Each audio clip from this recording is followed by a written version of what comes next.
হিন্দু ধর্মে একাদশী তিথির গুরুত্ব অপরিসীম। একাদশীতে ভাত বা অন্ন খাওয়া নিষিদ্ধ। শ্রীক্ষেত্র পুরীতে প্রভু জগন্নাথ ভক্তদের একাদশীতে ভাত খাওয়ান। কিন্তু জানেন কি, কেন পুরীর মন্দিরে একাদশী পালনের নিয়ম নেই? পৌরাণিক কাহিনী অনুসারে একদিন ব্রহ্মাদেব স্বয়ং জগন্নাথের মহাপ্রসাদ খাওয়ার ইচ্ছা নিয়ে জগন্নাথ পুরীতে পৌঁছেছিলেন, কিন্তু ততক্ষণে মহাপ্রসাদ শেষ হয়ে গিয়েছিল। মাত্র একটা পাতায় একটু ভাত পড়েছিল, সেই ভাত আবার একটি কুকুর চেটে খাচ্ছিল। এমন অবস্থায় ব্রহ্মা ভক্তিতে এতটাই মগ্ন হয়েছিলেন যে জগন্নাথের মহাপ্রসাদ খাওয়ার ইচ্ছায় তিনি সেই কুকুরের সঙ্গে বসে ভাত খেতে শুরু করেন।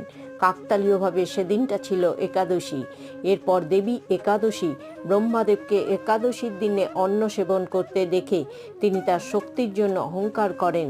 তখন প্রভু জগন্নাথ প্রকট হয়ে ঘোষণা করলেন যে আজ থেকে আমার মহাপ্রসাদে একাদশীর নিয়ম প্রযোজ্য হবে না।